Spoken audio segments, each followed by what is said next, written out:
Assalamu alaikum, dear students. I hope you will be fine. In previous lecture, we discussed about some properties of convolution, and in today's lecture, we are going to discuss the relationship between the impulse response and the system properties, which we have already discussed. We have discussed a number of system properties like causality, stability, invertibility, and the systems which are memoryless systems are the systems which possess memory. So today we will talk about what would be the impulse response of those systems and what is the relationship between the impulse response and these system properties. So what we are going to discuss in this lecture, that if we talk about, for example, stable systems, or if we talk about causal systems, so what should be the impulse response of a causal system, how the impulse response of a causal system should look like, or how the impulse response of a memoryless system should look like. So in today's lecture ये सारी चीज़ें जो हैं वो हम discuss करेंगे. So hopefully ये relationship जो इम्पल्स रिस्पांस और सिस्टम प्रॉपर्टीज़ के दरमियान है, ये जो है उम्मीद है कि आपको ये क्लियर हो जाएगा आफ्टर टुडेज़ लेक्चर. सो आज के लेक्चर का जो बेसिक पर्पज़ है वो यही है कि इम्पल्स रिस्पांस और जो सिस्टम प्रॉपर्टीज़ हमने डिस्कस की हैं वो कैसे आपस में रिलेट करती हैं. So let's start today's lecture. The first property about which we will talk about is called a system which is called a memoryless system, or a system that system has memory. So definition is, ये definition हम already भी देख चुके हैं. Definition ये है कि a system is called memoryless if its output depends upon current input only. ये example भी हम इस ऐसे systems की कर चुके हैं. इनफैक्ट जो हमने प्रॉब्लम एक सॉल्यूशन पे एक लेक्चर किया था, उसमें भी हमने एक ऐसे सिस्टम की बात की थी जो कि उसको प्रूव करना था कि whether that system is memoryless और memory system. So in short कि अगर किसी सिस्टम की आउटपुट सिर्फ करंट इनपुट पे डिपेंड करती हो तो वो सिस्टम जो है वो मेमोरीलेस सिस्टम होता है. लेकिन अगर सिस्टम की आउटपुट डिपेंडेंट हो, करंट के साथ साथ कुछ प्रीवियस इनपुट्स हों, या सिर्फ प्रीवियस हों, या करंट के साथ या कुछ प्रीवियस के साथ फ्यूचर इनपुट्स हों, तो then such a system is called memory system. So let's see कि हमारे पास जो मेमोरी लेस सिस्टम होता है उसका इम्पल्स रिस्पांस किस तरह का होना चाहिए, या किस तरह के इम्पल्स रिस्पांस को हम देख के ये कह सकते हैं कि क्या ये किसी मेमोरी लेस सिस्टम का इम्पल्स रिस्पांस है या ये मेमोरी लेस सिस्टम का इम्पल्स रिस्पांस नहीं है. So if your system is LTI, तो यू ऑलरेडी नो कि उसकी जो आउटपुट है y of n, if system is discrete, it is given by this relationship hk xn minus k, where k goes from minus infinity to plus infinity. This is the famous convolution equation, और इस convolution equation को use करते हुए हमने कई problems भी solve किए हैं. सो अब इस तरह अगर आपके पास ये फॉर एग्जांपल ये किसी सिस्टम की आउटपुट है y of n which is given like this, तो अब यहाँ पे ये जो वेरिएबल है k, जो समेशन का वेरिएबल है, that goes from minus infinity two plus infinity. मसलन फॉर एग्जांपल चूँकि ये माइनस इन्फिनिटी से प्लस इन्फिनिटी तक जो है वो वेरी कर रहा है, तो अगर मैं इसमें k की वैल्यू लेट्स सपोज -1 अज्यूम करूँ, ज़ाहिर है -1 भी वैल्यू जो है वो अलाउड है इसमें. सो अगर -1 वैल्यू एज्यूम करूँ तो इससे आपके पास इस इक्वेशन में से एक टर्म आएगी, and that would be h of -1 x of n plus 1. इसी तरह से अगर मैं k को +1 अज्यूम करूँ, +1 भी ज़ाहिर है माइनस इन्फिनिटी से प्लस इन्फिनिटी के दरमियान +1 भी मौजूद है, तो यहाँ से आपके पास एक टर्म आएगी h of 1 x of n minus 1. ठीक है. सो इन दो टर्म्स को याद रखिएगा जो k इज इक्वल्स टू -1 और +1 के लिए हमारे पास आती हैं. सो क्लेम हमारा ये है, अभी हम ये क्लेम करते हैं, फिर बाद में इस चीज़ को हम फर्दर डिस्कस करेंगे. क्लेम ये है कि सिस्टम सिर्फ तब मेमोरी लेस होता है जब उसका इम्पल्स रिस्पांस सिर्फ n इज इक्वल्स टू 0 पे उसकी कोई नॉन जीरो वैल्यू हो, where n is equals to 0 it has a value as k and except at this point at all other points this impulse response is equals to 0। ये claim है कि तब system memory less होगा। ये भी थोड़ी देर में हम डिस्कस करेंगे कि क्यों ऐसा है, क्यों ऐसा होता है कि मेमोरी लेस सिस्टम सिर्फ वही हो सकता है जिसकी डेफिनेशन, जो इस डेफिनेशन पे, जो इस तारीफ पे पूरा उतरता हो। बट द डेफिनेशन इज़ कि अगर आप ये कह रहे हैं कि सिस्टम मेमोरी लेस है तो उसका इम्पल्स रिस्पांस सिर्फ एक नॉन ज़ीरो वैल्यू उसके इम्पल्स रिस्पांस में हो सकती है and that value should be at n is equals to 0। वो वैल्यू क्या है? 1 है, -1 है, 2 है, -2 है, 3 है, -3 है। एम्पलीट्यूड से हमें कोई मसला नहीं है, k की वैल्यू कुछ भी हो सकती है, लेकिन जो नॉन ज़ीरो वैल्यू होनी चाहिए वो सिर्फ n इज इक्वल्स टू 0 पे नॉन ज़ीरो वैल्यू होनी चाहिए। इसके अलावा चाहे नेगेटिव है या पॉजिटिव है, +1, -1, +2, -2, इन तमाम पॉइंट्स पे इस इम्पल्स रिस्पांस की वैल्यू जो है वो 0 होनी चाहिए। सो इन शॉर्ट अगर आपके पास इम्पल्स रिस्पांस ऐसा है तो हम इसको h ऑफ n को k डेल्टा n के तौर पे लिख सकते हैं, क्योंकि डेल्टा n इम्पल्स फंक्शन जो होता है that is also non zero at n is equals to 0 और n इज इक्वल्स टू 0 पे डेल्टा n की वैल्यू 1 होती है। तो अगर ये 1 k से मल्टीप्लाई हो जाएगा तो h n will simply be equals to k। अगर आपके पास ऐसा सिस्टम है जो कि जिसका इम्पल्स रिस्पांस सिर्फ n इज इक्वल्स टू 0 पे k है तो आपके पास उस सिस्टम की आउटपुट और इनपुट इस रिलेशनशिप से डिफाइन होंगी, y of n will be equals to k x of n। या अगर आप कंटिन्यूस टाइम की बात करें तो y of t will be equals to k times x of t, क्योंकि कंटिन्यूस के केस में जो आपका इम्पल्स रिस्पांस एच टी होगा that will be equals to k delta t। So why it would be like this, ये next slides में ये चीज़ आपको क्लियर हो जाएगी। But at this slide we have discussed कि अगर हम ये कहें कि सिस्टम मेमोरी लेस है तो उसके लिए ज़रूरी है कि उसका इम्पल्स रिस्पांस सिर्फ n इज इक्वल्स टू 0 पे it should have some non zero value, उसके अलावा तमाम पॉइंट्स पे वो इम्पल्स रिस्पांस जो है that should be equals to 0। So let's see कि ऐसा क्यों है। अच्छा, इसमें अगर हम जो हमने h ऑफ n को कहा कि वो सिर्फ उसकी वैल्यू k हो सकती है और वो भी सिर्फ value n is equals to 0 पे हो सकती है, so y of n is equals to k time x of n हमने लिखा। अगर ये k 1 हो जाए तो y of n will be same as x of n। So such a system whose output is same as the input, such a system is called identity system. So if k value of k is 1 then we have a system which is called an identity system. अब हम इसकी एक counter example लेते हैं कि एक ऐसा impulse response लेंगे जो ज़ीरो के अलावा बाकी पॉइंट्स पे भी नॉन ज़ीरो है और फिर हम देखेंगे कि उसकी आउटपुट इक्वेशन जो है वो किस तरह की आती है, आउटपुट इनपुट का जो रिलेशनशिप आता है वो किस तरह का आता है। वहाँ से आपको क्लियर हो जाएगा कि जो हमने स्टेटमेंट पिछली स्लाइड पे दी थी कि सिस्टम के मेमोरी लेस होने के लिए ज़रूरी है कि उसका इम्पल्स रिस्पांस सिर्फ n इज इक्वल्स टू 0 पे it should have some non zero value. So let's assume कि हमारे पास एक सिस्टम है जिसका इम्पल्स रिस्पांस 3 पॉइंट्स पे नॉन ज़ीरो है, -1 पे, 0 पे और 1 पे, और इस इम्पल्स रिस्पांस की वैल्यू इन तीनों पॉइंट्स पे +1 है। सो -1 पे भी ये +1 है, 0 पे भी और 1 पे भी। सो अब हम किसी सिस्टम का ये इम्पल्स रिस्पांस है तो इसके लिए जिस सिस्टम का ये इम्पल्स रिस्पांस है उस सिस्टम के लिए हम इनपुट आउटपुट रिलेशनशिप लिखते हैं। सो कैसे लिखेंगे?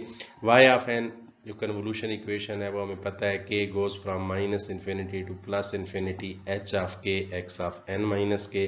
चूँकि ये इम्पल्स रिस्पांस सिर्फ 3 पॉइंट्स पे नॉन ज़ीरो है सो -2, -3, -4 अप टिल -इन्फिनिटी, इस पे चूँकि ये ज़ीरो है तो वो पॉइंट समेशन में लेने का कोई फ़ायदा नहीं है। सिमिलरली +2 से +इन्फिनिटी तक भी ये इम्पल्स रिस्पांस ज़ीरो है तो उन पॉइंट्स को भी इस समेशन के अंदर कंसिडर करने का कोई फ़ायदा नहीं है। So this summation simply reduces to 3 points. K goes from -1 to +1, h of k x of n minus k. So अब हम इस समेशन को ओपन करके लिखेंगे. So जब हम k की वैल्यू -1 पुट करेंगे तो this will be h of -1 x of n plus 1. इसी तरह से जब हम k की वैल्यू इसमें 0 पुट करेंगे तो we will get another term which is h0 x of n.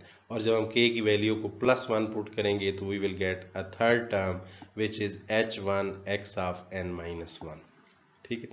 सो अब हमारे पास ये तीनों वैल्यूज h-1 की वैल्यू, h0 की वैल्यू और h1 की वैल्यू, ये तीनों वैल्यूज चूंकि 1 है तो हमारी आउटपुट आ जाएगी h-1 की जगह पे भी हम 1 पुट कर देंगे, h0 की जगह पे भी 1 पुट कर देंगे, h1 की जगह पे भी 1 पुट कर देंगे. So our output would be x of n plus 1 plus x of n plus x of n minus 1. So if I ask you कि ये किस टाइप का सिस्टम है, ये वाला जिसका इनपुट आउटपुट रिलेशनशिप जो है ये इस तरह से डिफाइंड है. सो ये एक ऐसा सिस्टम है जो कि मेमोरी लेस नहीं है. क्यों मेमोरी लेस नहीं है? क्योंकि इसमें x ऑफ n प्लस 1 भी मौजूद है. और x ऑफ n प्लस 1 क्या है? x of n plus 1 is future input. Similarly x of n minus 1 भी मौजूद है. And what is x of n minus 1? x of n minus 1 is previous input. So इस system का जो input output relationship है, यानी इसकी output depend कर रही है ना सिर्फ करंट इनपुट पे which is x of n, बल्कि फ्यूचर इनपुट पे भी डिपेंड कर रही है x ऑफ n प्लस 1, और पास्ट इनपुट पे भी डिपेंड कर रही है x ऑफ n माइनस 1. सो इस तरह का सिस्टम जो है ये मेमोरी लेस नहीं हो सकता by definition.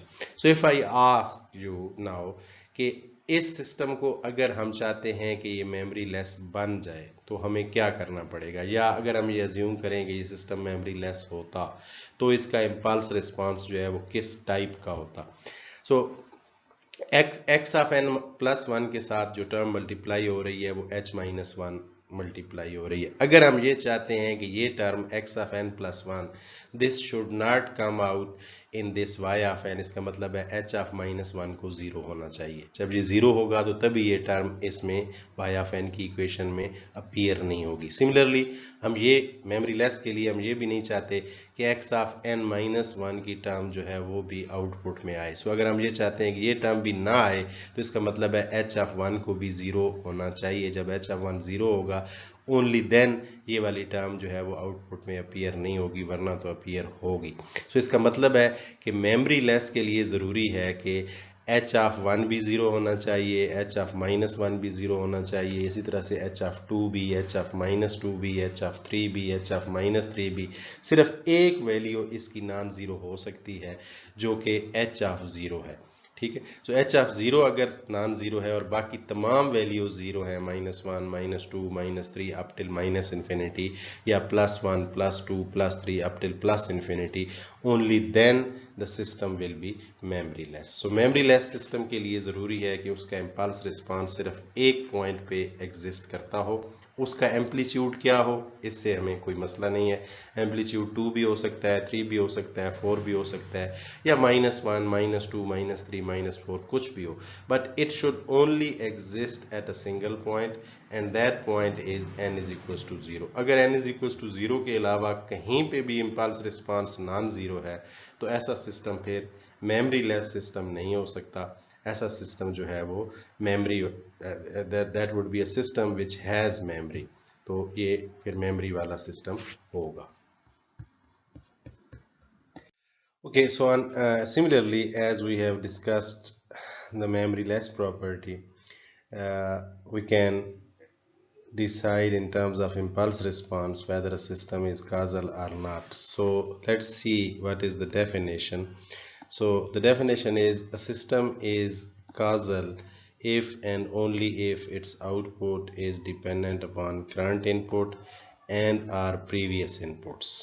So in memory-less system, the output can only be dependent upon current input. However, in case of causal system, the output could be dependent on current and some previous inputs or only previous inputs, but there should be no future input for on which the output should be dependent for a causal system. So there shouldn't be any future input on which the output should be dependent. So that is the definition of causality. So जो अभी हमने थोड़ी देर पहले एक example की थी जिसमें हमारे पास इम्पल्स रिस्पांस जो था वो 3 पॉइंट्स पे नॉन ज़ीरो था, n इज इक्वल्स टू -1, 0 और 1 पे.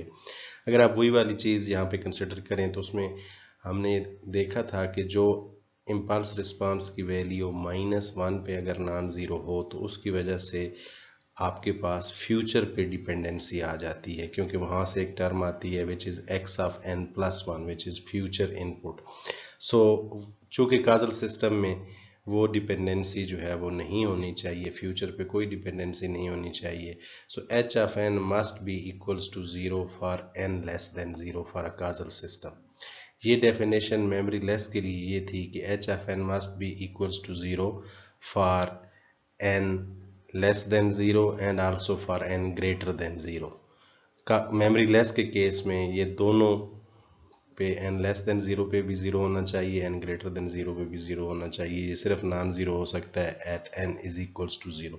However in case of causal system the definition is कि n लेस देन 0 के लिए इम्पल्स रिस्पांस अगर 0 हो तो फिर वो सिस्टम काजल हो सकता है, क्योंकि अगर n लेस देन 0 के लिए इम्पल्स रिस्पांस जो है वो 0 हो तो फिर उसकी आउटपुट में जो आउटपुट इक्वेशन में जो डिपेंडेंस आएगी वो या करंट पे आएगी या प्रीवियस इनपुट्स पे आएगी, but there wouldn't be any future input and hence the system will be causal.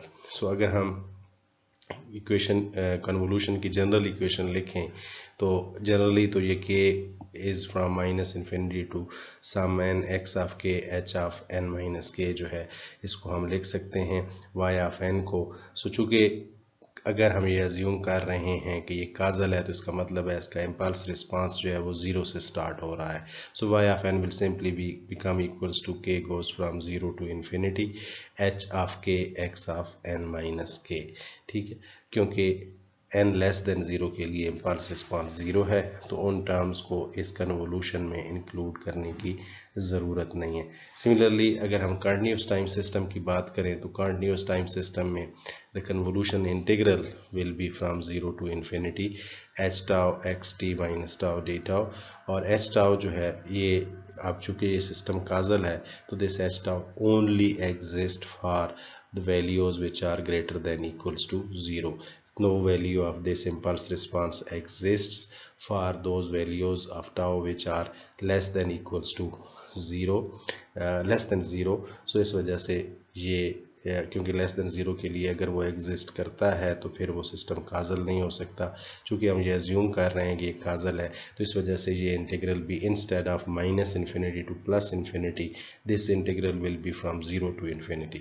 So please remember कि काजल सिस्टम जब हम कह देते हैं तो इसका मतलब है कि इन case of for discrete system this summation reduces from 0 to infinity, and similarly this convolution integral reduces from 0 to infinity for continuous time system if we assume that our system is causal. काजल होने का मतलब ये है कि उसका impulse response negative n के लिए या नेगेटिव t के लिए जो है वो 0 होता है. तो फिर आप इन इक्वेशंस को समेशन को ये जो डिस्क्रीट टाइम के लिए हम समेशन यूज़ करते हैं और कंटिन्यूस टाइम के लिए इंटीग्रल यूज़ करते हैं, दे रिड्यूस और ये बजाय -infinity से +infinity की लिमिट्स होने के ये लिमिट 0 से इन्फिनिटी जो है वो हो सकती हैं. Okay, so now let's discuss a few examples और ये इन सिस्टम्स के बारे में डिस्कस करते हैं कि क्या ये सिस्टम जो है ये काजल हैं या काजल नहीं. So we are given the impulse response of 4 different systems. 2 of them are continuous and 2 are discrete. So the first system has an impulse response h1 of t is e raised to power -t.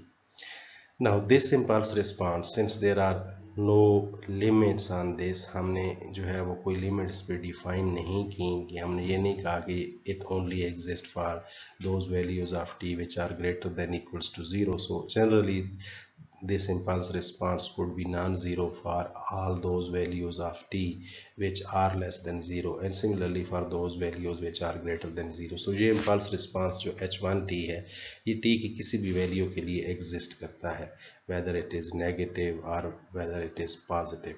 So such an impulse response cannot be an impulse response of a causal system, क्योंकि ये negative t के लिए भी exist करता है. तो by definition ये system जिसका ये वाला इम्पल्स रिस्पांस है e raised to power minus t, this system will not be causal.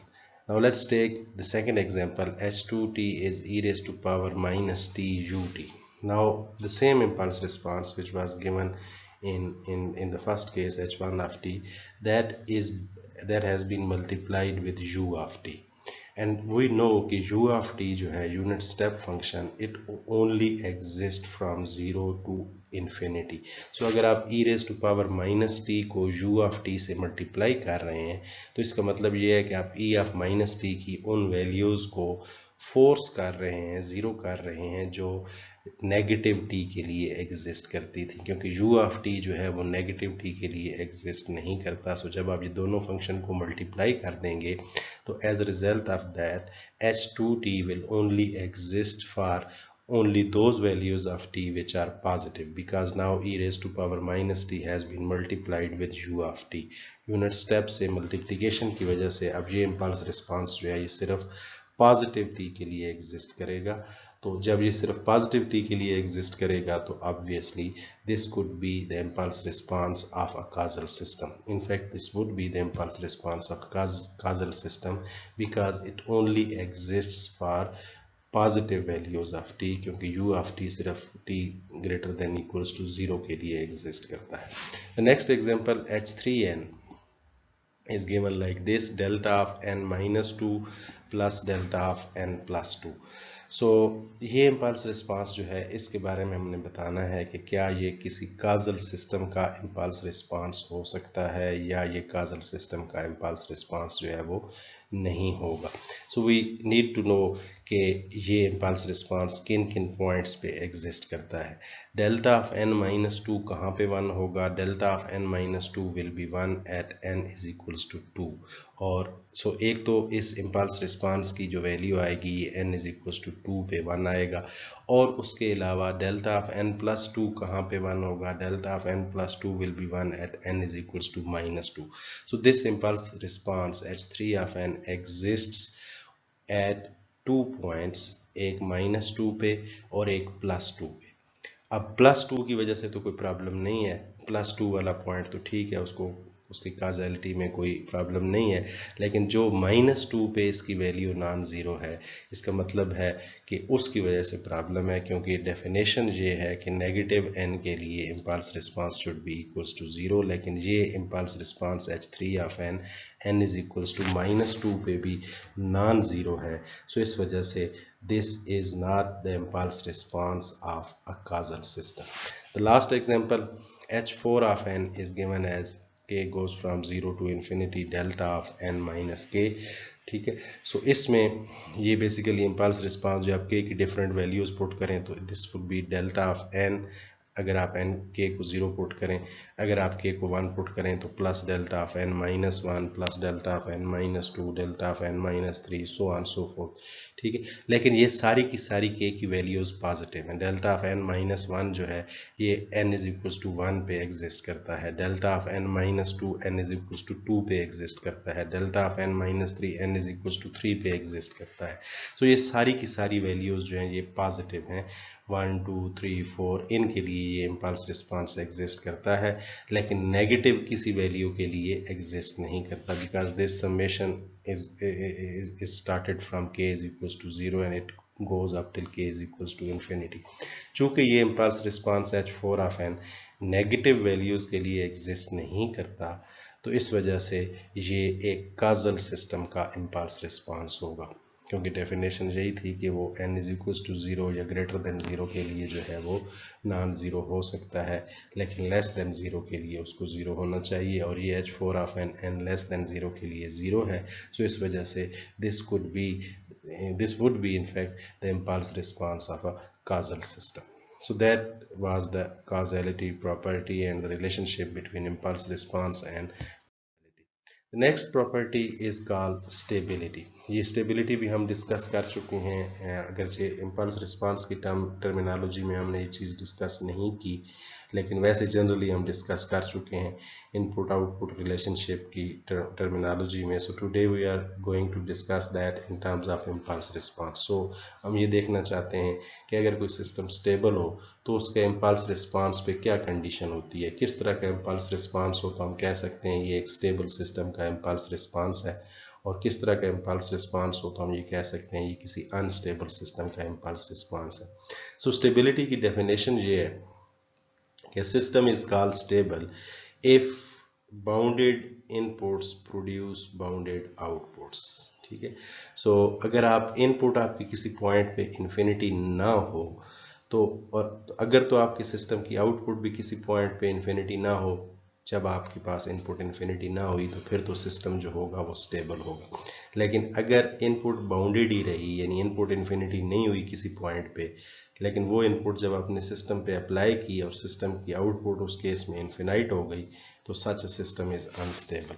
So let's suppose कि हम ये अज्यूम करते हैं कि हमारे पास जो इनपुट है x of n, that is less than absolute value of this x of n is less than some b, where b is less than infinity. So it means कि we are assuming that our input is bounded, यानी input किसी भी point पे आपके पास जो है वो infinite नहीं होती.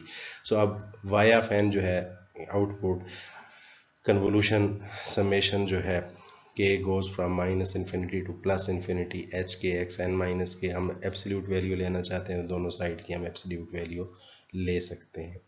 सो this y of n would be less than equals to h k and x of n minus k. यहाँ पे बेसिकली इस स्टेप और इस स्टेप में जो एक डिफरेंस है इसको ज़रा क्लोजली नोट करें. यहाँ पे हमारे पास एच के और एक्स एन माइनस के का प्रोडक्ट है और फिर उस प्रोडक्ट का हम एब्सोल्यूट वैल्यू ले रहे हैं. यहाँ पे हमने क्या किया है कि एच के की एब्सोल्यूट वैल्यू और एक्स एन माइनस के की एब्सोल्यूट वैल्यू ले ली है और फिर उनका प्रोडक्ट लिया है. So this is a standard relationship के absolute value of a product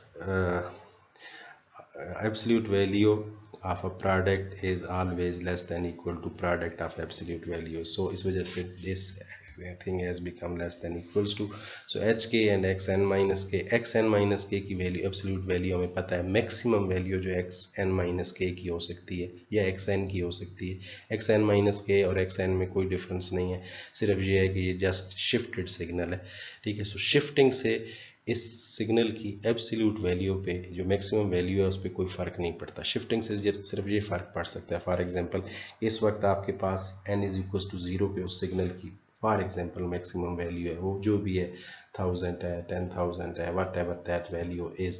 जब आप इस सिग्नल को शिफ्ट कर देंगे तो सिर्फ ये होगा कि वो value n is equal to 0 के बजाय किसी और पॉइंट पे चली जाएगी, लेकिन अदरवाइज उस वैल्यू में कोई डिफरेंस नहीं आएगा. वो 10,000 या 1,000 जो भी मैक्सिमम वैल्यू थी वो n इज इक्वल टू 0 पे एग्जिस्ट नहीं करेगी, तो किसी और पॉइंट पे चली जाएगी.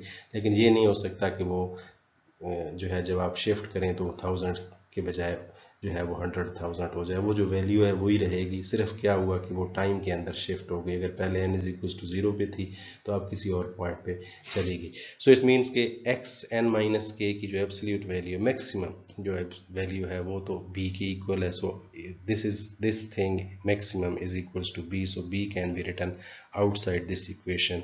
सो y of n is less than equals to b and this summation k goes from minus infinity to plus infinity, the absolute value of hk. Now if this thing k goes from minus infinity to plus infinity, absolute value of hk, if this thing is less than infinity, तो फिर आपके पास y of n भी जो होगा वो less than infinity होगा.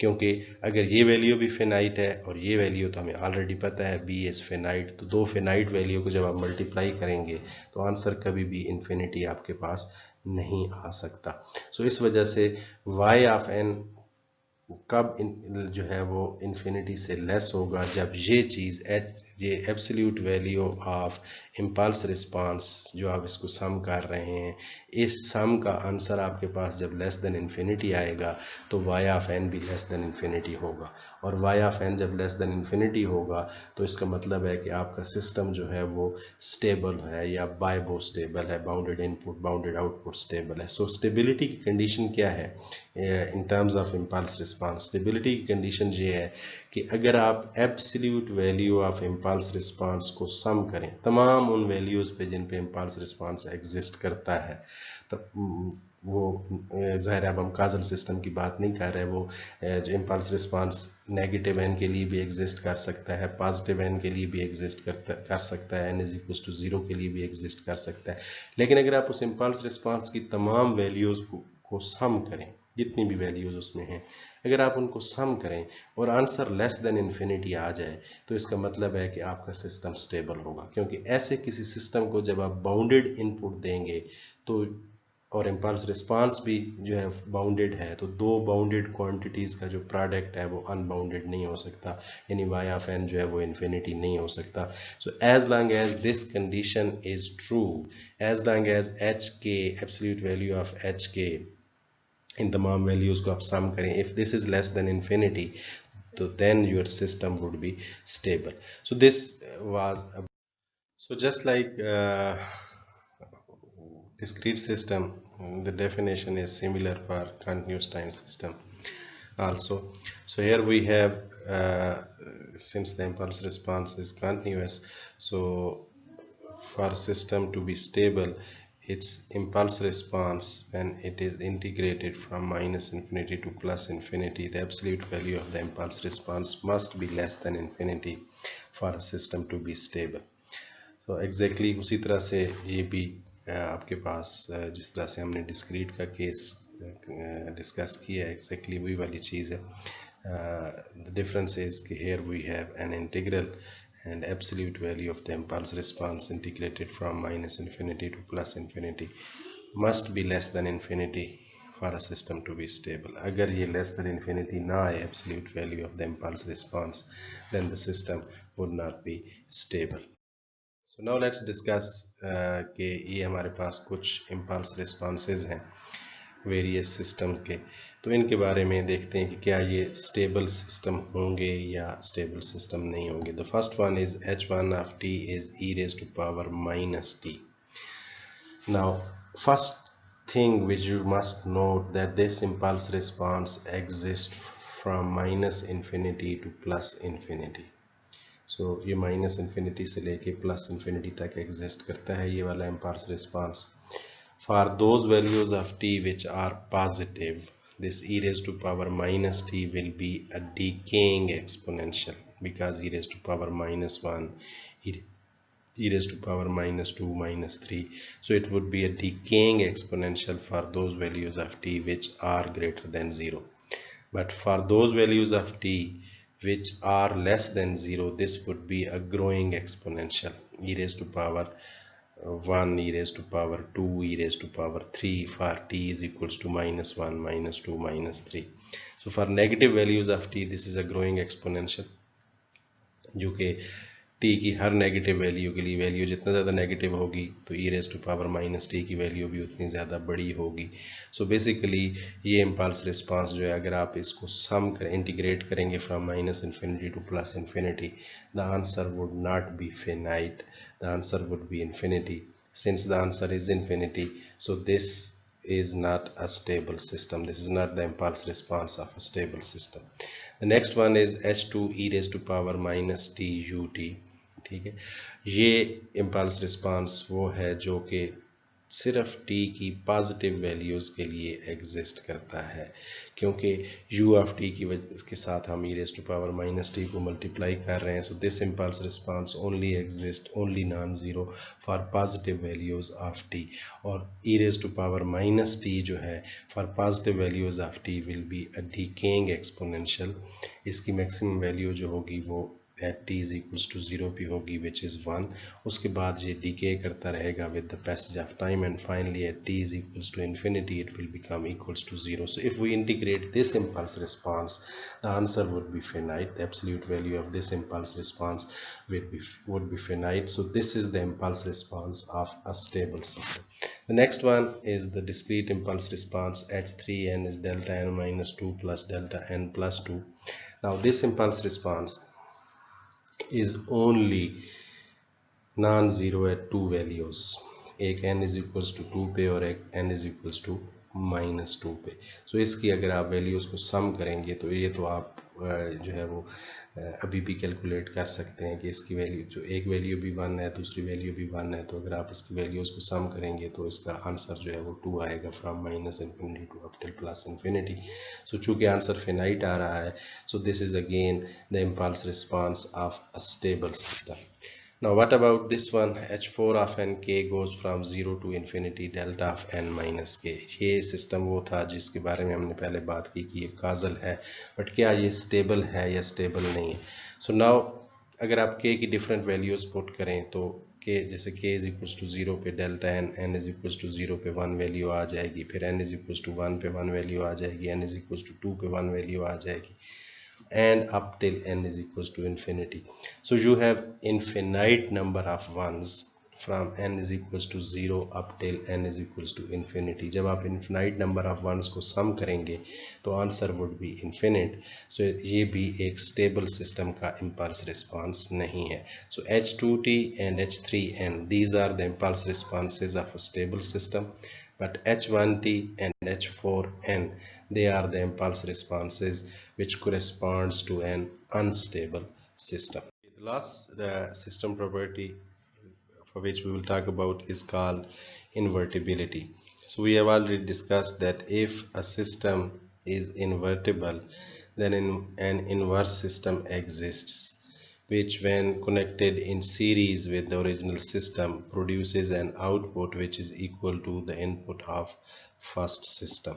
So that is the property of an invertible system, that if system is invertible then an inverse system exists. और उस सिस्टम को अगर आप सीरीज में कनेक्ट कर दें ओरिजिनल सिस्टम के साथ तो जो पहले सिस्टम की इनपुट होती है वही सेकंड सिस्टम की आउटपुट होती है.